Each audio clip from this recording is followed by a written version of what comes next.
He left me for my best friend, so I married his father. That's right. The man I thought was my forever betrayed me in the worst way possible. But instead of crying in a corner, I gave him a reality check he will never forget. You won't believe how it all unfolded. My name is Lena. I'm 29 years old, a successful interior designer from Dallas, Texas. For the past 5 years, I was in what I thought was a fairy tale relationship with Ethan, a 32-year-old marketing executive. We met at a charity gala and instantly clicked. He was charming, ambitious, and he treated me like I was the only woman in the world. We bought a condo together. Every morning started with coffee and kisses. Every night ended with laughter and dreams of our future. We even started planning our wedding, picking venues, flowers, the whole deal. And then there was Rachel, my best friend since college. She was the maid of honor in my future wedding, or so I thought. She and Ethan got along well, and I trusted her completely. Life was perfect until the cracks started showing. It started small. Ethan became distant. He was suddenly working late every night. Rachel also started canceling plans with me, saying she was busy with work. At first, I brushed it off after all. People get busy, right? But then came the lies. Ethan started hiding his phone.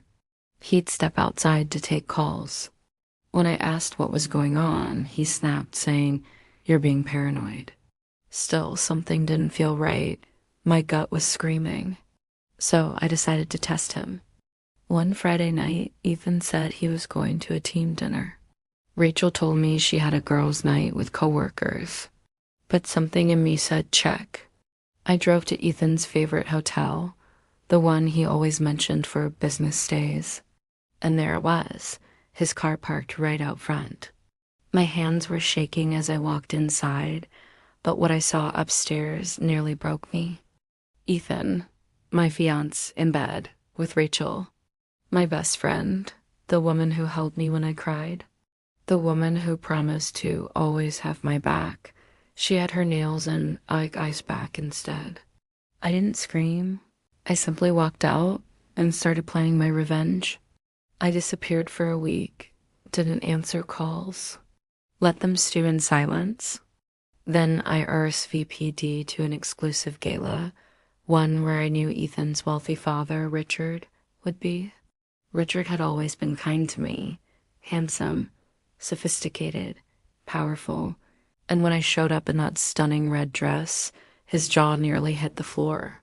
We talked all night, laughed, danced, and when he asked me out for dinner the next night, I said yes. One dinner turned into many, and 2 months later, we got married. That's right, I became Ethan's stepmother. The look on Ethan's face when I walked into that family brunch in a white dress on Richard's arm was priceless. Rachel's jaw dropped. Ethan turned pale like he'd seen a ghost. And the best part? Richard knew everything. He told me anyone who hurts you isn't worth a damn. Let me give you the life you deserve. Ethan and Rachel, they didn't last. Turns out, cheating doesn't build a strong foundation. Meanwhile, I'm living in a mansion, sipping champagne, and traveling the world with a man who truly respects me. I didn't need to fight or scream. I let karma handle the rest. Yes, served on a silver platter. Never betray someone who had nothing but love for you, because sometimes the sweetest revenge is success. Subscribe to SilkMirror for more stories where betrayal meets poetic justice.